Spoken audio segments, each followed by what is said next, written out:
सत श्री अकाल, तुसीं देख रहे हो द पंजाब टीवी ते मैं जज सिंह चाहल।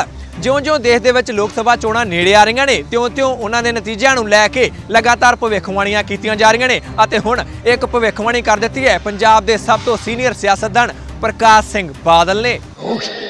सभा विच बड़ा क्लीयर है कि मोदी साहब प्राइम मिनिस्टर होंगे, कुछ भी होवे, क्योंकि उन्होंने मुकाबले च ठीक है 3 स्टेटां जित होगी, वो थोड़ी जीती हुई है, लेकिन जितों तक सवाल है प्राइम मिनिस्टरशिप का वो मोदी साहब नूं ही मिले। प्रकाश सिंह बादल की इस भविष्यवाणी के बिल्कुल उल्ट कांग्रेस पार्टी कुछ होर ही ख्याल रखती है। अमृतसर विखे राज बब्बर कांग्रेसी नेता राज बब्बर पहुंचे सन। उन्हों का कहना है कि राहुल गांधी हुण नरेंद्र मोदी नूं सौण तक नहीं देंगे।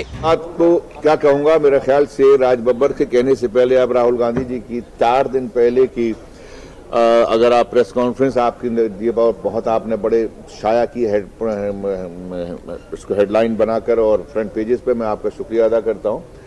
उसके अंदर बहुत साफ कहा है कि हम इनके रातों की नींद हराम कर देंगे। हम किसानों के साथ में जो ज्यादती हुई है, किसानों का कर्जा माफ नहीं होगा। व्यापारी जो आज गब्बर सिंह टैक्स और जिस तरह से आज जो है नोटबंदी के बाद में तबाह हो रहा है, अगर इन्होंने व्यापारियों को मजबूत नहीं किया तो हम इनकी नींद हराम कर देंगे, इनकी रातों की नींद। और वाकई इनको नींद नहीं आ रही है और ये परेशान घूम रहे हैं। अब देखते जाइए आगे आगे क्या होगा। राहुल गांधी इनको सोने नहीं देगा। कुछ अजिहा कहना पंजाब सरकार विच मंत्री साधू सिंह धर्मसौत दा भी है। उन्होंने तो नरेंद्र मोदी की गुरदासपुर विच होने वाली रैली नूं लैके भी व्यंग कर दिता है। नरेंद्र मोदी गुरदासपुर आ रहे हैं, उत्थे तां हार के हटे ने, हुण वो तो पहले ही शुभ आरंभ हो जाएगा। कांग्रेस की शुभ होएगा, गुरदासपुर हारी हुई सीट तो आउणगे, वैरी गुड, आउण मोदी हारी हो तो। दरअसल देश दे विच लोक सभा चोणां नूं लैके हुण उथल पुथल होनी शुरू हो चुकी है। पार्टियां ने एक दूजे दे नाल गठजोड़ करने शुरू कर दिते ने। एनडीए जिस दी अगवाई भाजपा कर रही है उस दे विच टुट भज शुरू हो चुकी है अते कई पार्टियां ने भाजपा दे नालों नाते तोड़ने शुरू कर दिते ने अते यूपीए जिस दी अगवाई कांग्रेस पार्टी कर रही है उस दे विच जाना शुरू कर दिता है। पर इस सब दे विच बादल परिवार श्रोमणी अकाली दल भाजपा दे नाल पूरी तरह खड़ा है। जिवें कि प्रकाश सिंह बादल भी अक्सर ही कहते दिखाई देंदे ने कि भाजपा अते अकाली दल दा 9 मास का रिश्ता है। कुछ अजिहा हुंदा दिखाई दे रहा है। सारे एनडीए दे विच जिथे भजना पईयां होईयां ने उत्थे श्रोमणी अकाली दल भाजपा दे नाल अटुट अंग वजों खड़ा है। शायद इसे करके प्रकाश सिंह बादल ने यह वड्डा दावा भी कर दिता है कि आने वाली लोक सभा चोणां दे विच नरेंद्र मोदी ही प्रधानमंत्री बनणगे। दूजे पासे लगभग 4 सालों तो बदहाली की स्थिति में पई कांग्रेस नूं भी 3 सूबियां विच मिली वड्डी जित तो बाद संजीवनी मिली है अते कांग्रेस पार्टी भी पूरे उत्साह दे विच दिखाई दे रही है। कांग्रेस पार्टी भी यह दावा करना शुरू कर चुकी है कि आने वाली लोक सभा चोणां दे विच सरकार कांग्रेस पार्टी की उन्हां दे गठजोड़ दी यानी कि यूपीए की ही बनेगी। इस नूं लैके नरेंद्र मोदी ने भी 3 जनवरी नूं गुरदासपुर दे विच एक वड्डी रैली करनी है जिस नूं कि लोक सभा चोणां दी प्रचार दे विच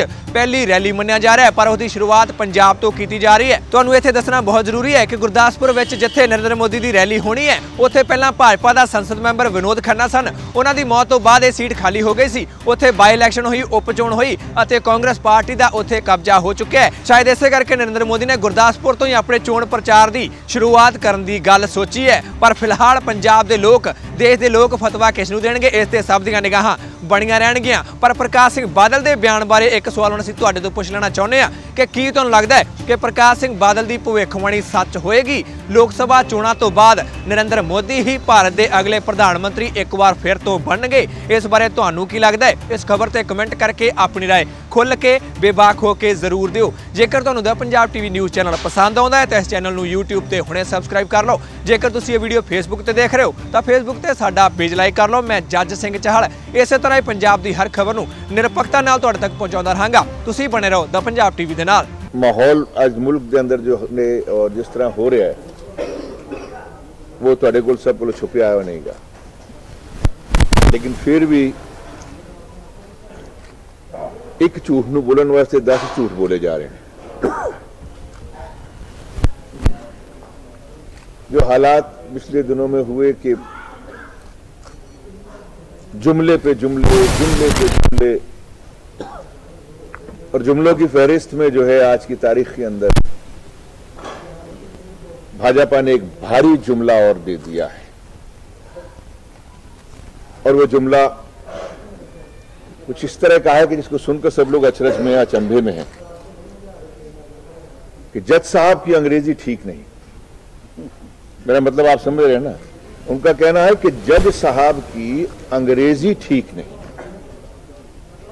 यानी वो लोग जो हैं बुनियादी तौर पर जो लोगों को लूटने का जिनके ऊपर आरोप है, वो कह रहे हैं कि जज साहिबान की अंग्रेजी सही नहीं है, जिसकी वजह से उन्होंने बहुत सारे कुछ आंकड़े दिए हुए हैं जो अदालत में दिए हैं। मैं चाहूंगा कि उनको जरूर आपसे एक एक करके मैं उसको आपके साथ में शेयर करूं। उन लोगों का बोलना है कि वो अदालत के अंदर जज साहब को भी वो अंग्रेजी सिखाने की कोशिश कर रहे हैं, और वो कह रहे हैं कि अदालत में जो अपराधियों ने दलील दी, मेरा मतलब अपराधियों के वकीलों ने जो दलीलें दी हैं वो जज साहब समझ नहीं पाए हैं। यानी आज की तारीख में लिहाजा उनका बोलना यह है कि जज साहब जो हैं अपना फैसला उसकी अंग्रेजी ठीक कर लें। ये इस देश के अंदर पहली बार हुआ है कि अदालत के अंदर अदालत के जज साहिबान की अंग्रेजी को दुरुस्त कराने के लिए, अदालत की अंग्रेजी दुरुस्त कराने के लिए कहा जा रहा है। ये बहुत एक चिंता की बात है। एक आम आदमी जो है वो न्यायपालिकाओं से, न्याय प्रणाली को एक उस ऊंची दृष्टि में देखता है कि हीरो की तरह से, कि कितनी भी मुसीबतें क्यों ना हो लेकिन हमें न्याय मिल जाएगा।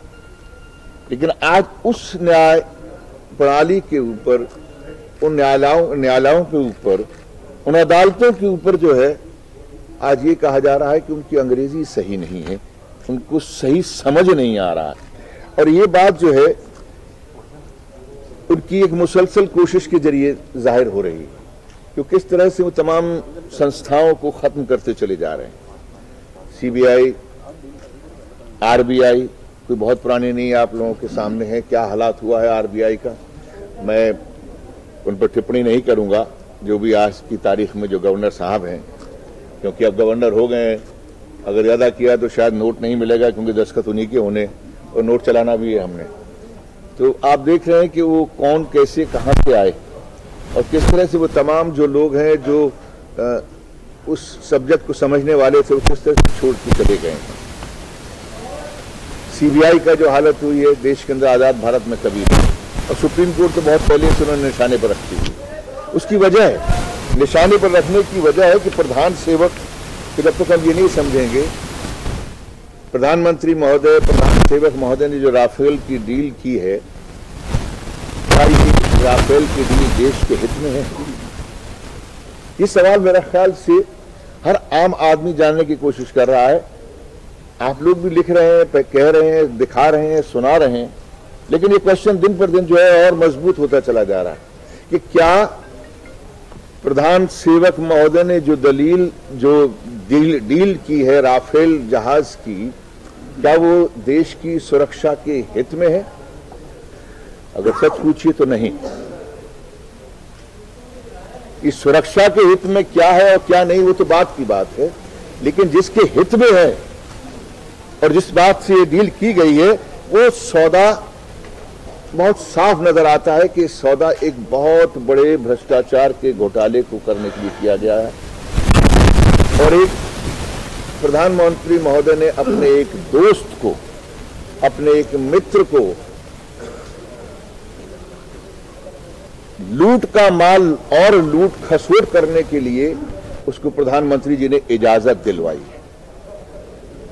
ये एक ऐसा सवाल, एक ऐसा माहौल के अंदर जो एक अजीब तरह की सरगर्मी और चमेगोइयां हैं, ये इस देश को ना एक बहुत अस्थिरता की तरफ लेकर आ रही है। आज जो है इन्हीं हालात को देखते हुए, जिसको हम सिविल सोसाइटीज कहते हैं, जिनको हम एक बहुत बड़ा तबका ऐसा है जो इस पूरे इस फैसले से हक्का बक्का, और कुछ लोग जो है अदालत में भी चले गए।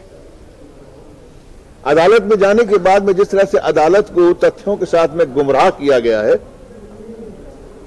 वो लोग और भी अचंभित हो गए। लेकिन हमारे देश में कुछ ऐसे नेता भी हैं, कुछ ऐसे ऊर्जावान लोग हैं कि कांग्रेस पार्टी को इस बात का फख्र है, कांग्रेस पार्टी के नेता, कांग्रेस पार्टी के अध्यक्ष राहुल गांधी जी ने ये गुमराह करने वालों को पकड़ लिया।